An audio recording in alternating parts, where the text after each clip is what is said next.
thousands and thousands of customers with their own digital transformations. And we ourselves have gone through a digital transformation over the last 4 to 5 years as we've moved our software into the cloud. So I can share with you some of the things that we've gone through and also some of the things that we hear from our customers as we help them through their digital transformations. Great. Thank you, Leslie, and thanks for joining us this morning. Sure. Susanna. Hey, thanks, Roger. I'm Susanna Axelrod, and I have 20 plus years in product management, both as an individual contributor and also managing product teams, heading up product teams for companies like Intel and Intuit, Verizon. And my digital transformation experience is pretty extensive. I've been through a lot of Agile transformations. But probably the most notable example is heading up product for a company called Puppet, which was a startup and is now pretty mid-size. And we worked a lot with customers on something called DevOps, which I would call the digital transformation of your operations team. So really getting deep into sort of their technical processes and ensuring that those were also, believe it or not, fully leveraging digital. So thank you, Roger. And now, of course, I'm a consultant and trainer with 280 Group as of this year. Very good. Thank you very much, Susanna. Eric Boduch, a co-founder of Pendo, has joined us this morning. Eric, tell us a little bit about yourself. Thanks, Roger. Yeah, it's great to be here. So my name is Eric Boduch. I'm one of the co-founders of Pendo. My career has been a mix of product and marketing, despite having an engineering degree from Carnegie Mellon. So don't make a lot of use of writing code since, well, 20 years or so. And currently founder of Pendo. So what Pendo does is it helps people build software their customers love, complete platform for product management. And I think as we talk about digital transformation, a lot of it is about getting that product mentality into existing enterprises and thinking about how they build products and software as a product manager would. So that's where we spend a lot of our time at Pendo, is providing the software that helps them do that, along with the best practices and the expertise to guide them on their journey. Wonderful. That's awesome. Thank you, Eric, and thanks for joining us this morning. And last but not least, David Nash from 280 Group. David, tell us a little bit about yourself. Thanks, Roger. Good morning, everybody. It's good to be back with you.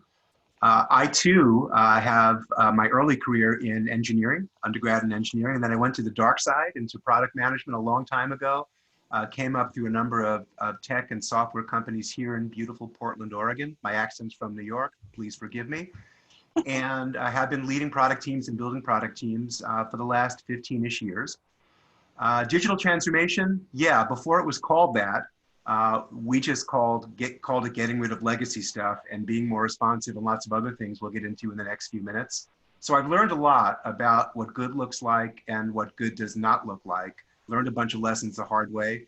And with our fellow panelists, we're here to spare you learning everything the hard way. So excited to be here with you all this morning. Thanks. Give folks a leg up. That's great. Thank you, David. All right, so we're already starting to get some questions, which is fantastic, but I want to kick off by let's get on the same page here about what do we mean when we talk about digital transformation? What does that term encompass? And I know, Susanna, you had some thoughts on this. You want to kick us off? And of course, everybody on the panel is welcome to address the question.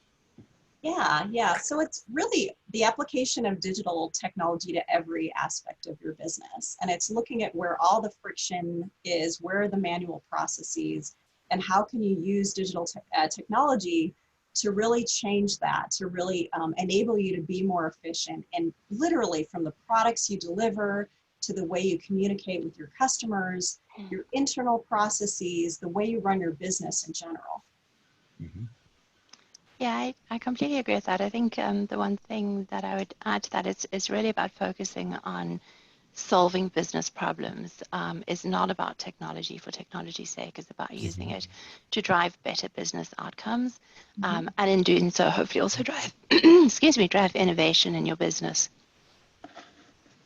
Yeah, I think that's an important thing to focus on, is that it's all about driving business problems. And it's the same thing no matter what technology you're applying, whether it's AI or whatever it happens to be. If you start at a business problem that's a driver, and then figure out, do you have the people, do you have the processes, and lastly, do you have the technology to solve that problem, then you're going to go in the right direction. Yeah.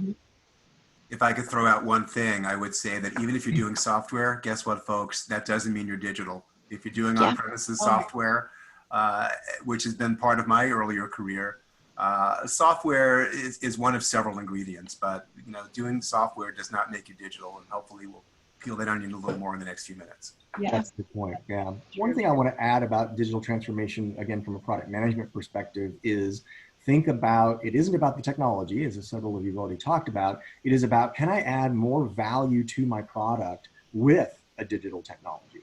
Is there a way that I can do something unique and novel, and especially for the core product being non-digital? And I do want to make sure we cover that a little bit during today.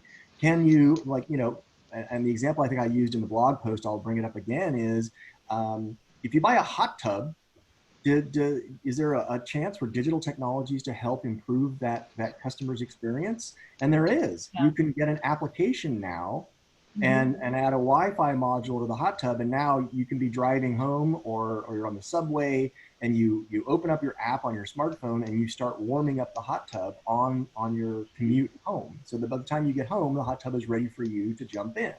That's what we're talking about here. Are there ways for you to bring a digital aspect to maybe a digital product, maybe a non-digital product, and add more value to the customer? Yeah, is that customer experience that is really the driver for it? Mm-hmm. Yeah, but you can think of my grill now, right? Where put a temperature probe in the meat, and it tells me when it's done via the app. I love that. It's like, your steak is ready. I was like, that's kind of cool.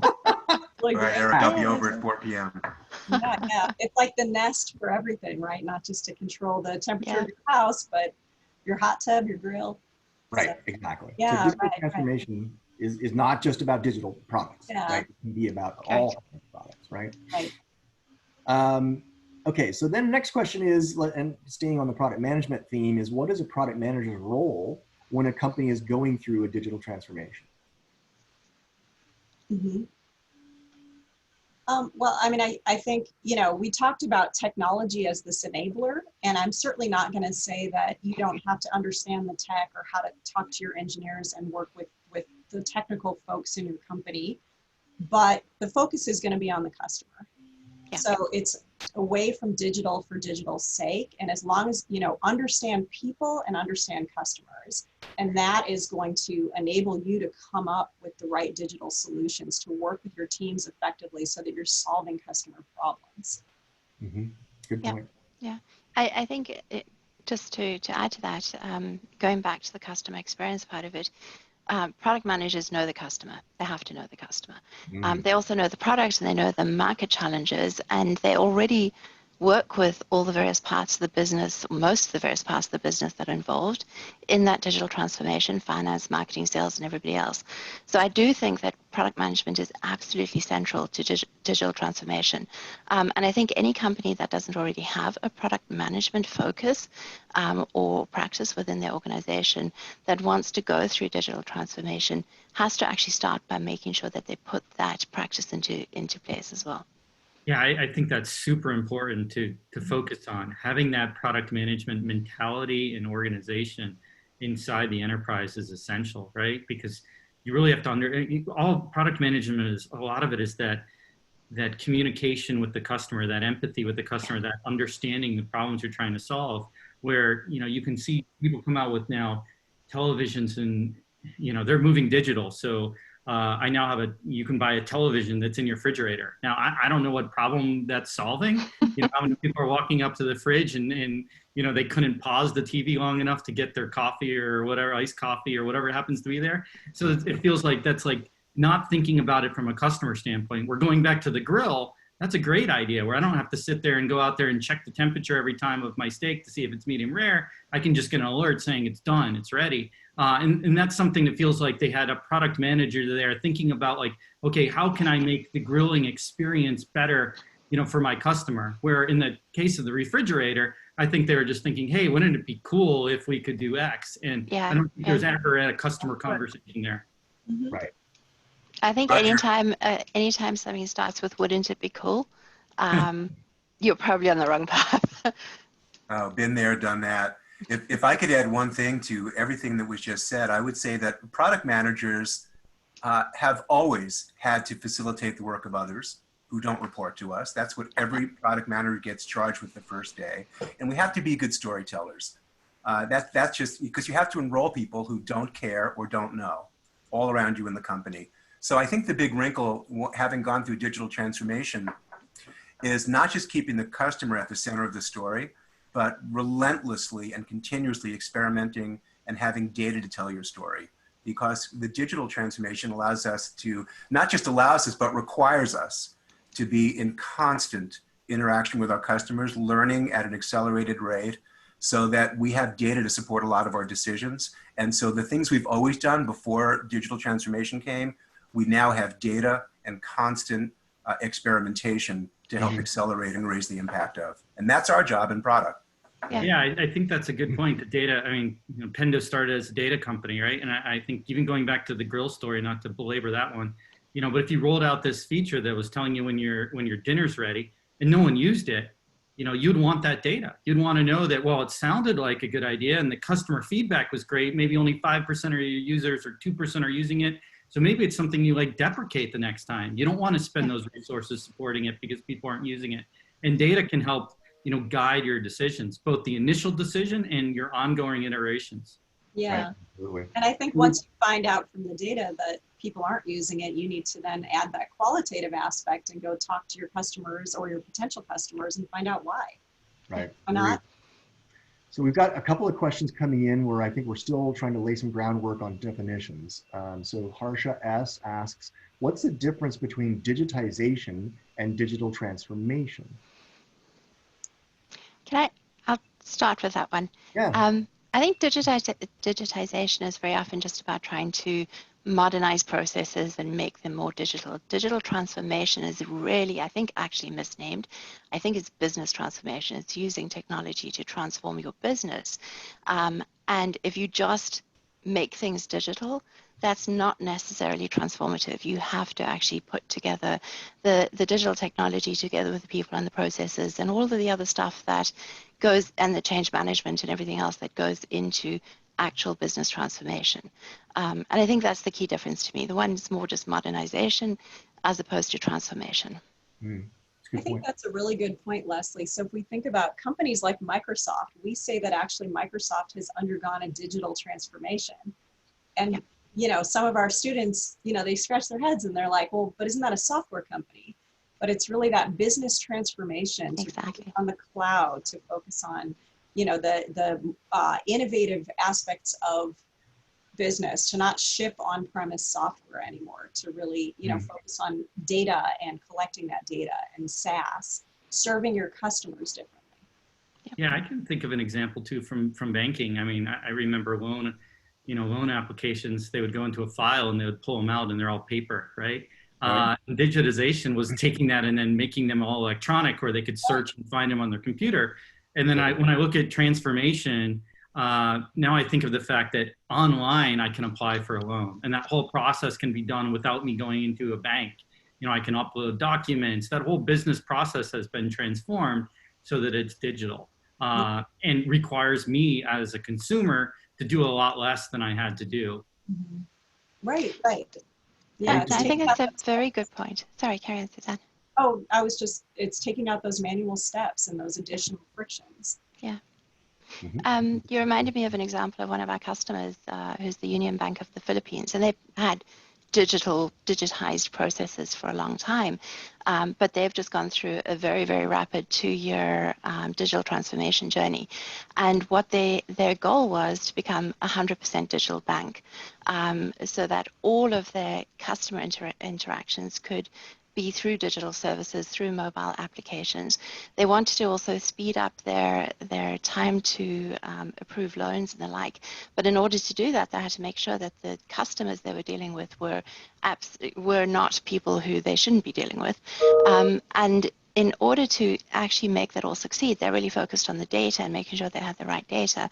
And as a result of their digital transformation, if I remember correctly, they had, I think it was 4 times higher, no, sorry, I'm actually getting my numbers confused. They had 12 times higher revenue for the bank.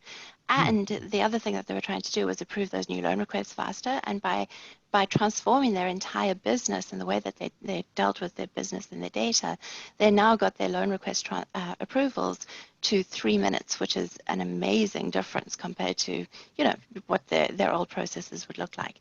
And it's that kind of thing that is massively transformative in all of their processes. And I think that's a good example of what you were talking about there.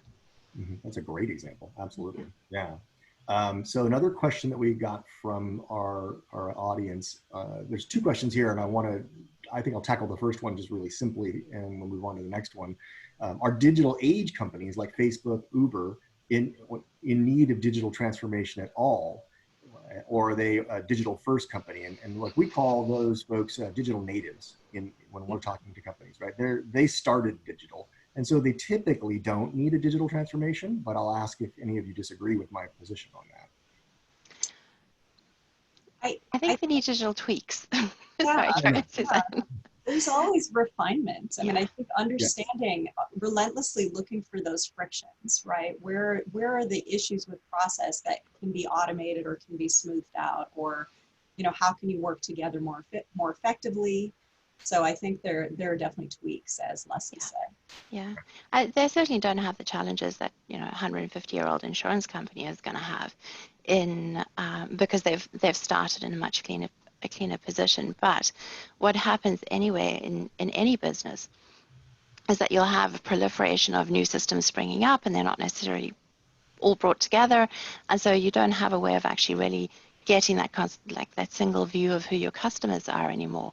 And I think that's something that companies really have to keep an eye on, is making sure that they have a connected business in order to actually really get the full picture of and understanding of what their customers are wanting from them and how they're using their products.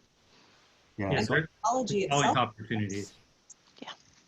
Yeah. So for the digital natives, it's more iterative and incremental constantly. Yeah. But it's interesting, you know, I spend a lot of time talking with like-minded souls on Twitter in, you know, various product management places. And, you know, some of us can be a little bit elitist sometimes and talk about a level of sophistication when dealing with this stuff. But, you know, it occurs to me that, you know, for every digital native, like, you know, Facebook and the others that we just mentioned, there's an order of magnitude or more companies who've been around for decades or longer, who really, they don't, this is not in their DNA yet. And so, you know, the much greater opportunities for those companies, and there's several examples of companies who were as old school and non-digital as you could ever imagine, who transformed, but there the transformation is more pronounced, right? Particularly in its early days. Then again, the Facebooks, as Susanna said, who already know how to do it, but they're not off the hook. They have to keep doing it, or they're going to squander the lead they have and someone else. Exactly.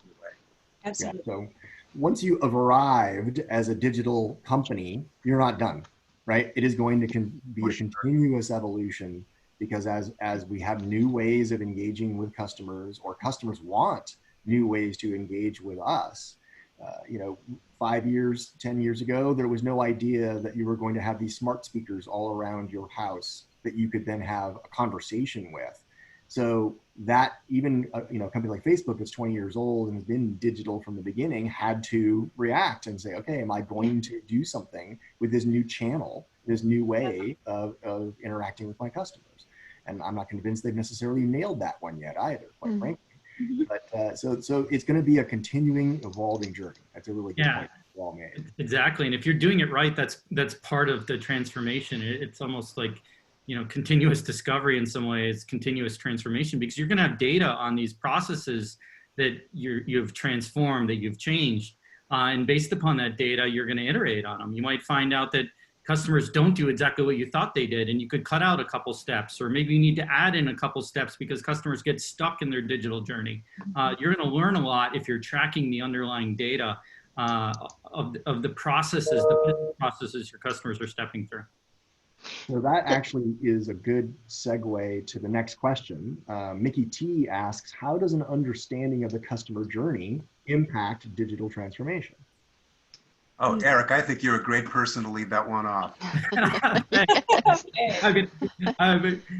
I've been in nothing but data, I feel like, for the past 6 years since we started Pendo. I mean, the fundamental layer of Pendo was empowering people with data, and then we started adding things like, insights, NPS, feedback, all that stuff on top of it. So I think when you think about your customer journey, you want to map that out. You want to understand that. You want to make sure you get the data of how people step through it. And you can do these with little micro processes too. Sorry, I can go on and on. So I'll just talk about a microprocess that I think is an interesting thing to look at.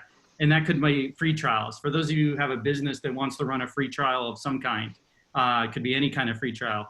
You should get a ton of data from those free trials. You're going to know what features of your software or your product people use or don't use during that free trial. You're going to know if they convert or not. And you're going to be able to build these cool models, right? From all that data. You're going to be able to say like, hey, I've noticed that all of my green customers, the ones that buy after the free trial, use these 7 features. Isn't that awesome? I know my red customers use these 5 and don't like them. Maybe I should fix them. And oh, by the way, how can I use that to iterate? Well, if I know that these 6 features are, more likely to make someone buy, then during the trial, I'm going to start, showing them guidance. I'm going to point them to like this new feature and say like, we know you love this, try it. Now I'm doing that because, 2 things. It's going to make the customer happier, but it's also going to make them more likely to buy my product, right? So this is a great example of just a part of the customer journey, the free trial that you can optimize. And you can take a look at all the different parts of the customer journey and use data to improve that process, improve that journey, and improve how you guide your customers through that journey. And we have customers in just about every vertical in the world, and all of the ones that are undergoing digital transformation, doesn't matter whether they're in software or healthcare or whatever, understanding the customer journey and understanding the friction points in that journey helps them to provide better services, helps them to provide better products, helps them to customize products for customers and for different segments as well. So it helps to make them more attractive to customers. And you can't do that if you don't know who your customer is. You really do have to understand that journey, and you can't design customer experience without coming at it from the customer point of view. I liked your point about the friction points, because I think, and Eric, by the way, I just want to say, I love your passion. You got more excited and energetic as you're talking about this, right? That question was made for Eric. I want to widen the circle just a little bit in our conversation, because Eric's point is in the bread and butter of the actual user experience. But Leslie hits a really good point, which is these points of friction may not be in the primary user experience. Mm-hmm. They may actually be in a customer service experience, or they could even be in a billing experience, right? Or a payment experience. So as a product manager, you've got to widen your circle. And as you're considering digital transformation, are you going to think about all of these pain points that are potential, or these friction points, and maybe solving one of those could actually unleash a lot more engagement with your customers, or a lot more customer satisfaction, because Eric mentioned NPS. David. Mickey, thanks for your question. Another thing that's really wrapped into Mickey's question is that sometimes with the best of intentions, we conflate customer and user. Now, we all know that in B2C or in C2C, they're often the same. We vote with our fingers on our phones. In B2B, sometimes they're different people. You have proxy buyers who are not using the product and users who aren't the buyers. But in either case, there's this dynamic in the journey, and Eric hit on this. Sometimes they'll acquire the product before they get activated. Sometimes they'll get activated before they acquire it, before they pay. So whether the customer is the user or they're different, you have to deliver value really fast, right? People want immediate gratification. And even if they've already signed a contract with your customer because you do enterprise software, you're still not off the hook. You still have to make them successful immediately. But it's especially more so if, in Eric's case, if you're going to try to convert more than 3 people from your free version and get them to pay you. So really understand, as the customer, the user, what do each of them need to get success quickly so they're delighted and want to throw money at you. Yeah. And make sure they have those programs. Sorry, Suzanne. Exactly right. Even to collect that data in the first place, I was thinking, as Eric was talking about free trials, well, the very first customer journey is just learning and adopting, starting to use that free trial. You've got to remove friction from the get-go. Yeah. So, the onboarding experience, whether it's a free trial or a new customer, that's probably the most essential touch point, because it's like that first impression. It sets the stage for the whole relationship with your product. And then that virtuous cycle where you can collect data then, because they're using your product. Yeah. And isn't that the thing that Apple's taught us all? is that unboxing experience of whatever kind of product you have has to be something that engages the customer straight away.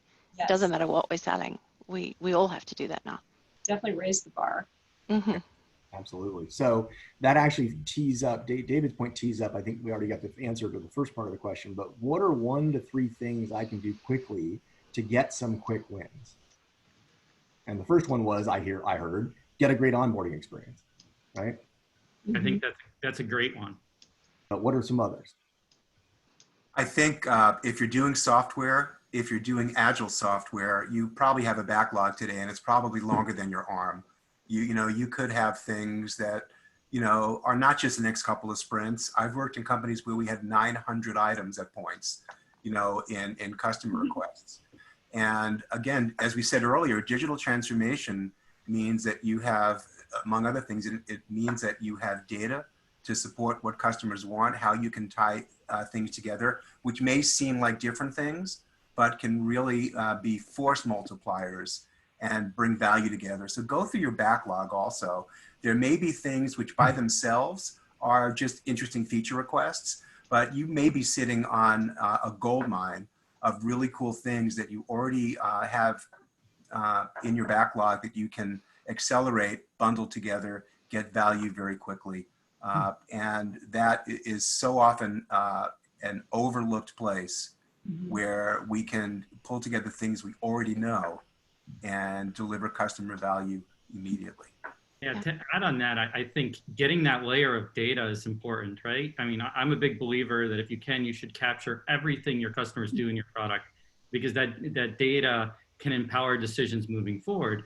And not only should you get that usage data, but it's very important that you talk to your customers directly, get that qualitative feedback. And some of that can be, digitized, so to speak. You can do things like surveys, you can do NPS in app, but make sure you're having that qualitative data in addition to the quantitative.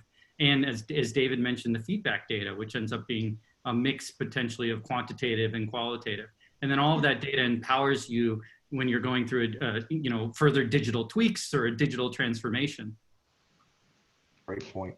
I would say also make sure that you choose, I think David's point about Agile and quick wins is really important.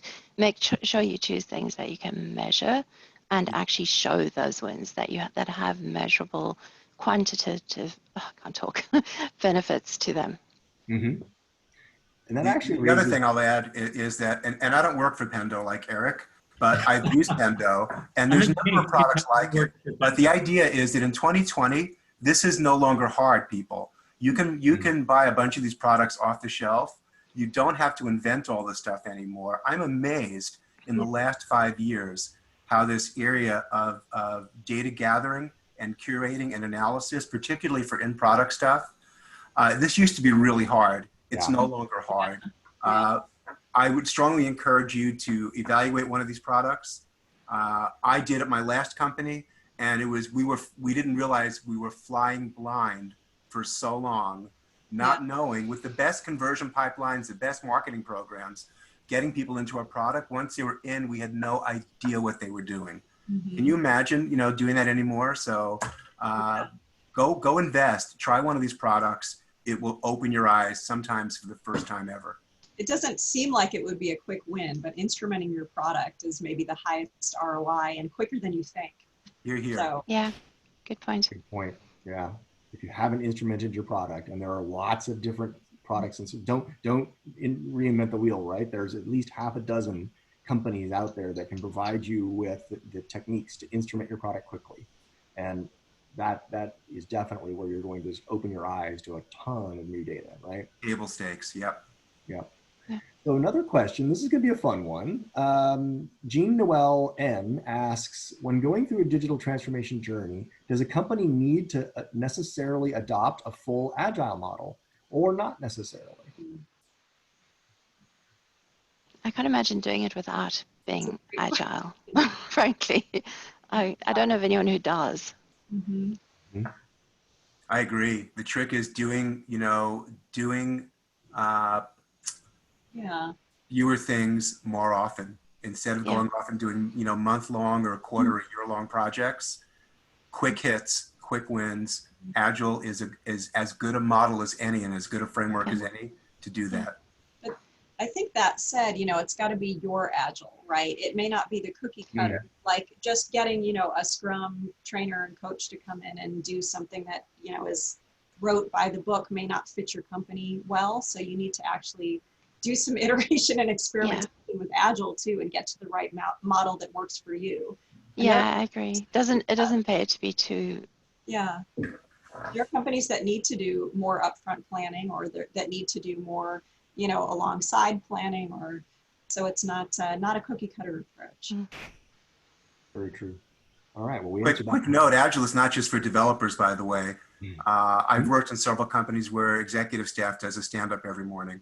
Right? This notion of move fluidly, keep people progressing, and unblock them quickly, as opposed to having long meetings and months of planning.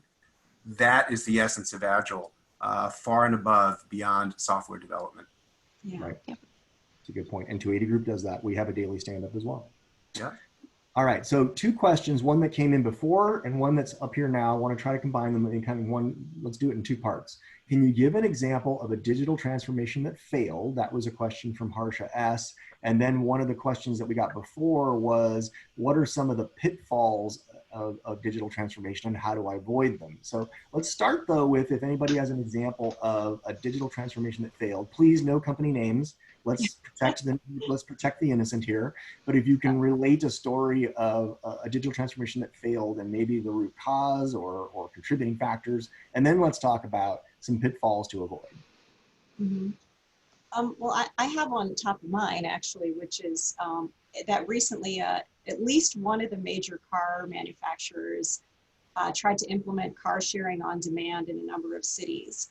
And that was pretty well publicized as of a couple of years ago, and recently pulled out of, I think, most or all of those cities. And the reason is because a car company, and again, no names, right? The car company continued to operate as an old-fashioned car company, but trying to kind of glue a digital model with app development and all of the software and communications necessary to run an on-demand transportation company on top of it. So they really avoided the elements of cultural transformation. We talked about Agile being such an important part of it. You can't keep your old sort of manufacturing, European manufacturing processes in place and expect them to work when you move into things like phone apps and software. And you need that speed, you need that iteration, you need that experimentation to be successful. Great point. I point. can think of one on the software space, a big technology company that had an existing, relatively popular client server based, software product was moving to SaaS, and they didn't really interact with the customers during their movement. They didn't get feedback about what should be better. They didn't rethink of it from a design centric perspective. They're just like, well, we know what's worked. We're just going to move it to SaaS. And it came across as an extremely kludgy, cumbersome, hard to use solution that now they were trying to get people to pay, on a monthly basis, and find out they would get people to sign up and move and then cancel. Where before in the client server, once someone's bought your product, they kind of have it. It's there. It might be on the shelf, but it's there. In the SaaS world, you don't deliver a great experience and they can cancel on you right away. And I think there was a cockiness to the old school there, saying that, hey, we can just take something that we won with before and we can move it into the SaaS world. We don't have to talk to our customers. We don't have to gather data. We know better than them about what they want. And it didn't work that way. Yeah, true. I have a slightly different wrinkle on Eric's version, and that is one I've lived through personally. And that is after working for a number of years for a couple of different companies who did enterprise software and on-prem software installed at customer facilities. We didn't understand at first that not every customer was a great customer. And sometimes we need a couple things. You need strategic clarity and leadership and commitment from, again, as product managers and driving our executives to have the culture of wanting to change. And that means you can't necessarily hang on to every customer. And so we didn't fail, but we were delayed. It took us longer than we thought it would take to finally say, hey, we're not doing on-prem software anymore, right? And that was really hard for some salespeople and even some executives to realize that we couldn't transform and still keep everything, because if we looked exactly the same after the transformation, nothing's changed. Right. So tough decisions about end-of-lifing products, offering customers a reason to move, but but ultimately being okay if you can't keep every customer. Interesting point. Yeah. Yeah. I think the one thing that you raised there, David, that's really, really important as well, is that it absolutely requires executive leadership on this. You have to have buy-in from the very top down. Otherwise, it's not going to succeed because it is such an organizational change. Same Yeah. thing with Agile, especially so here. Oh, yeah. Yeah, they kind of go hand in hand, don't they? Right. An important thing about what you're saying too, which ties back to what I was talking about, is that like when you're moving something or rebuilding something or transforming something, you don't have to bring everything over. It's a great opportunity to prune that feature set and get rid of things that people aren't using. In a lot of cases, people are like, well, I have to have complete parity plus all this new stuff. And often that just leads to bloat. Yeah. No, you don't. Yeah. So Meant true. that. Yeah. But it's the essential product manager thing of prioritize what's really important and focus on that, right? That's right. Yeah, it's a really good point. Okay, so let's shift to that second part of the question. So we've talked a couple of them, right? We need executive buy-in. So the pitfall is you aren't cognizant that you need executive buy-in, so you've got to avoid that, right? So what are some other pitfalls to avoid during a digital transformation? I think doing too much, Yeah. trying to do too much, not getting out, that I think, there's a lot of sayings out there, like, a battle plan is only good till it sees the heat of battle, that kind of thing. And it's the same thing in rolling out a product. If it's a new product and it's even if it's in a port of an existing one, I think you want to get it out and get stuff in customers' hands as quickly as possible. So don't think about it as like, I have to do everything it's ever going to do. Get it into people's hands quickly. Mm-hmm. I agree. Focus. A couple of quick wins. Don't boil the ocean because it will collapse. So then the pitfall there is not to set up a plan where, okay, we're going to go to work in the cave for 6 months, leave us alone, and come back later, right? Yeah. Absolutely. I think also remember what your goal is, right? Don't focus so much on the it's easy to get sucked into a project and really myopic about the details and the output of that project, but keep the goal in mind. And that means if you need to adjust as you go along, you're doing it in service of that outcome. Yeah, and again, business outcomes. It can't just be sometimes here companies say, we have a machine learning strategy. That's not actually a business strategy unless you're a machine learning company. But yeah, you have to have a business outcome that's going to come out of it. Very true. Change management is more important here than it's ever been. And there's so many books on this subject, but just one, for example, Switch by the Heath brothers, just do what that book and books like that said, which is, again, get really clear on what success looks like, get some easy wins, consolidate those successes, celebrate, and there's several other things to do, but be deliberate, don't wing it, and you're much more likely to succeed. And communicate. Oh yeah, sorry. That is a huge one. No, that's. I think it's important to remember that, like, if you think you're talking too much about it, you should probably talk a little bit more. And if you don't think you're talking too much about it, then you probably should talk twice as much. I've definitely found that is that you think you've explained where you're going as a product manager, and that's probably a good baseline to start from. But I did want to mention what David was saying on the Heath brothers. For anyone out there who hasn't heard them speak, one of the best keynotes I've ever heard in my life. They do such a great job. Yeah. So if you see a conference that has them, especially a virtual one that's free, jump on that. That's Chip and Dan Heath, by the way, if you're not familiar with them. And they've written several books. The one I was talking about is called Switch. All right. David, would you mind putting that in the chat box at some point? Oh, I sure will. That would be really great. So a related question came in as we were talking about this from Camille L. She asks, how does, or maybe he, I'm not sure, sorry if I'm wrong about that. How does one strengthen internal culture to help accelerate digital transformation? Tough question. Anyone? I think some of what David had touched on is important. I think you have to be able to it's part of the change management thing, where you have to be able to help people to understand how the digital transformation is going to benefit them in the business, it's going to help them, and help them to upskill as well. Because I think a lot of times people are fearful about that kind of change. But it's part of that kind of change is actually beneficial very often, because it helps people to gain experience in working for that more future-facing kind of company. But you have to be able to tie that vision and communicate that vision to people constantly. Mm-hmm. Yep. Yeah. Agreed. I mean, I think management buy-in, Leslie, you mentioned that also previously, is very, very, very critical, of course. Yeah. And I think team level empowerment also, that really individuals are empowered to make change and teams are empowered to make change. So changing it, even though you need that management approval, it doesn't translate into a top-down structure. Yeah. So. Yeah. Actually, one of the things that we've seen that's been quite successful in that is using, what Google have used with objectives and key results.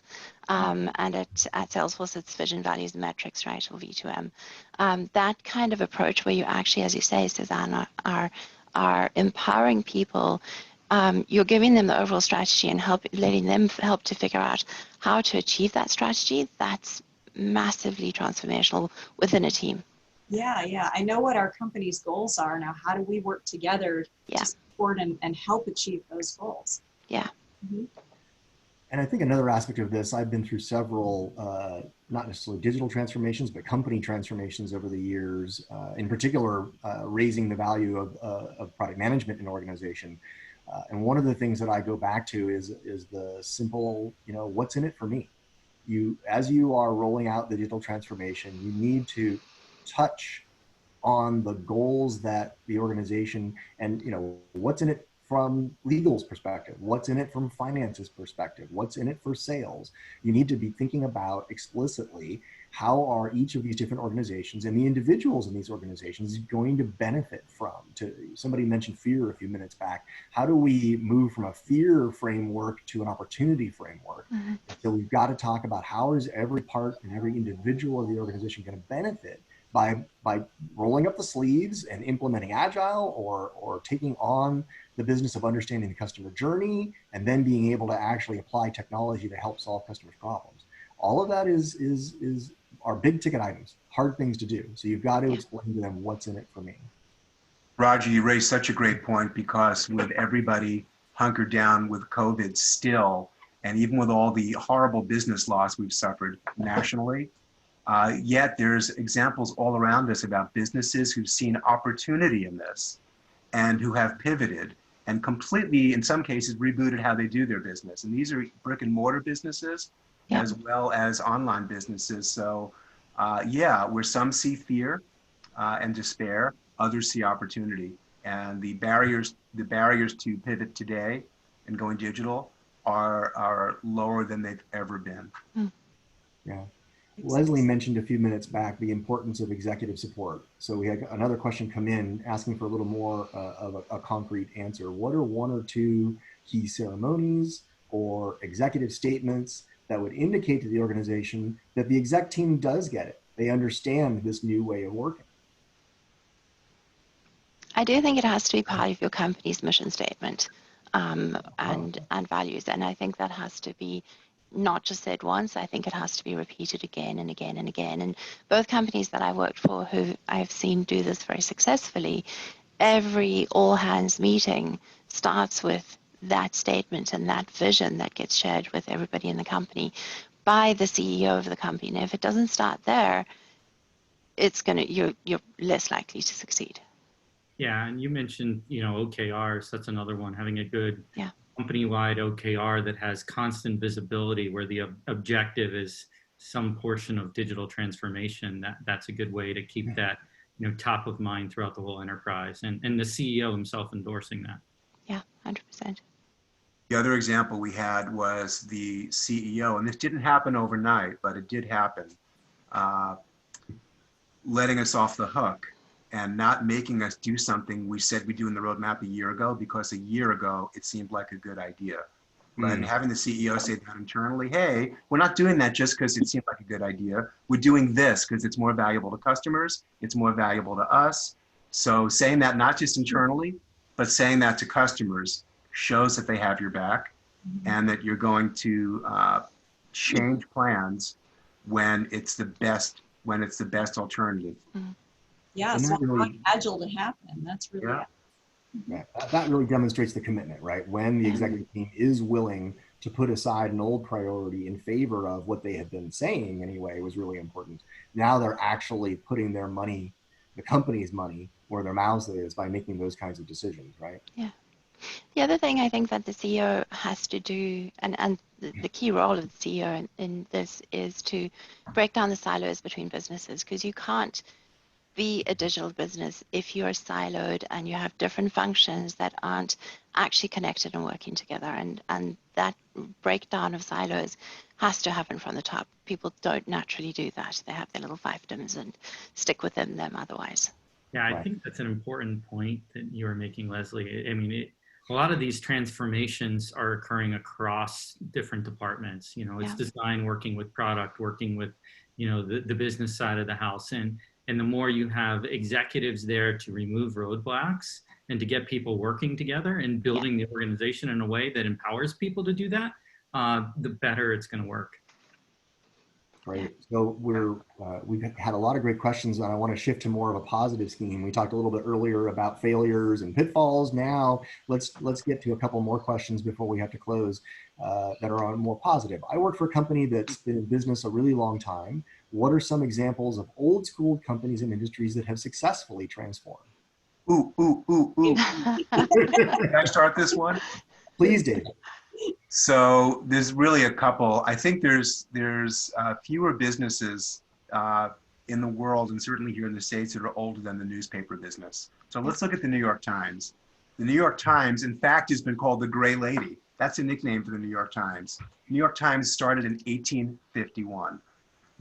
And at first, when I say at first, I mean back 20 years ago, around the turn of the century, they resisted greatly because advertising was changing, the newspaper business was getting really disrupted, and they bumbled a couple of things, but they ultimately figured out their way, and they are the poster child for digital transformation now, because 2019 was a record year for the New York Times, a record year in an area where a lot of businesses that didn't transform are now dead.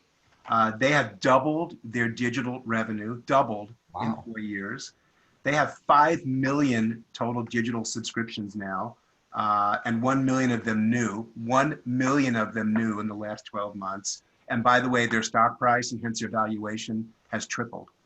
So again, you don't get more old school than a paper, and if the Times can do it, your business can too. Yeah, I think of banking. That's the first time I'm reading The Ascent of Money right now, which is a great, written by a great historian. And I think of banking and how that's changed and continues to change in the digital world. And banking is really kind of the flow of money to help you purchase things, to do things, to grow businesses, to improve your life.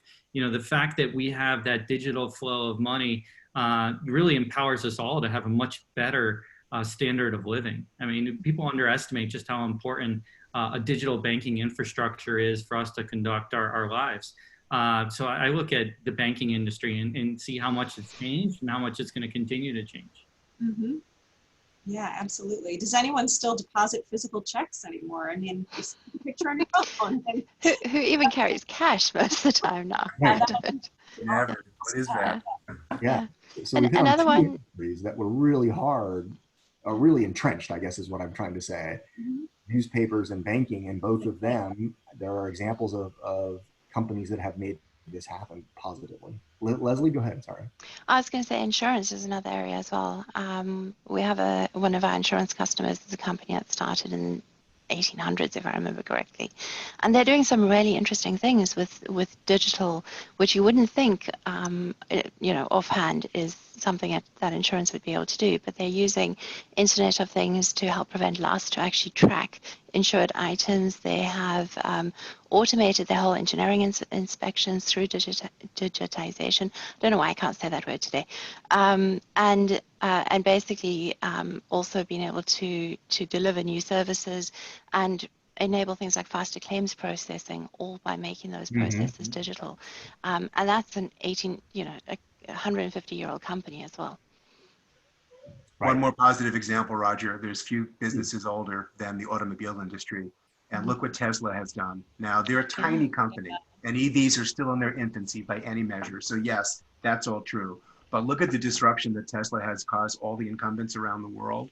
They have the Tesla today, whichever one you're talking about, with the Model 3, for example, it's been described as an iPhone on wheels. That car, and I bought one a year and a half ago. Some others did. The car's gotten better almost every day, right? The car came with a feature set which was compelling when I bought it. And what car has ever done that? My car can do stuff now it couldn't do when I bought the car. And they don't advertise, right? They deliver value. They have a fiercely loyal fan base. So they're really into product-led growth and virality. So all those things that are coupled with digital. Again, cars, yeah. If automobiles can do it, your company can too. Yeah, but not to turn this back to the negative, but the fact is Tesla was an upstart and a competitor to traditional automakers. So you can kind of see what happens when you, as the traditional business, can't transform. You can get your lunch eaten by someone like Tesla coming up. It's a really good point. If you're complacent, right? Some of the concerns that we talked about earlier, you're complacent and you're like, yeah, this industry doesn't need to change. Someone will out innovate you and prove you wrong, right? Yeah. So really good point. All right, well, we have time for one more question, and I do want to end on a positive note. How do you know when you are successfully through a digital transformation? What looks different from the other side?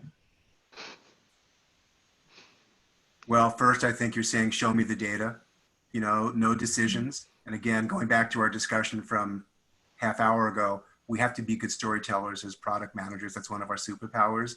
But now data has to inform our stories. So show me the data. Why do you say that?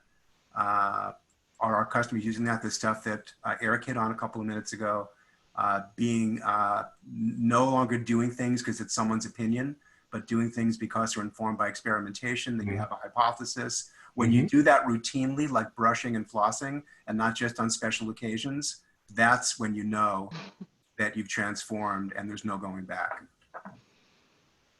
Yeah. I would add too, when you iterate and experiment as part of your processes, and that's ingrained in who you are, this experimentation, this iteration, which leads to innovation. If that's part of your everyday business process, if that's to be expected, then I think you're in the right path.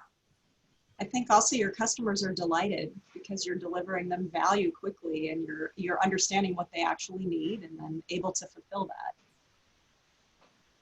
And the end of that journey really depends on what you were trying to achieve when you started it. And if you didn't start it with clear goals in mind, you're not ever going to really know when you got to the end of it, because you're not going to have achieved, those vague goals that you had. You have to have those clear goals, and then you can measure yourself and say, okay, I've achieved those. And in doing that, I bet you will find new goals, and you won't actually be at the end of the journey because you're going to find new things to do. Keep tweaking. Yeah. It's a trick question. There is no end. There's no end. Right? Oh, Once you achieve that goal, then you will have a whole new set of learnings. And I like the point that you touched on in terms of experimentation. I don't think we talked enough about that today, but all of these capabilities we're talking about adding to your company add that ability to learn and experiment. So that is fantastic. Good points. And you have to continue the journey, right? So I want to wrap up by saying thank you to our panelists. Thank you, Leslie, and thank you, Eric and Susanna and David, for joining us today. I think we had a great conversation. I want to encourage folks who are here to visit 280group.com for more free resources. And in particular, you can continue to learn about what it means to be a digital product manager. Next month, in fact, our own David Nash and Susanna will be leading a webinar where we'll be talking about tackling digital product management. And it'll be part 3 of a series. So you also can go to our website and watch the first 2 parts of the series already available for on-demand viewing. But part 3 will be achieving product-led growth. So I'm going to go ahead and put the link to sign up for that in our chat box. And so you can go grab that link and join and continue to learn about digital product management. And like I said, next part will be achieving product-led growth. Once again, thank you all for attending today. taking time out of your day to spend time with us. And thanks to our panelists for, I think, a really informative conversation. Thanks, everybody. Thanks, everyone. Project, Bye-bye. everyone. Bye, everyone.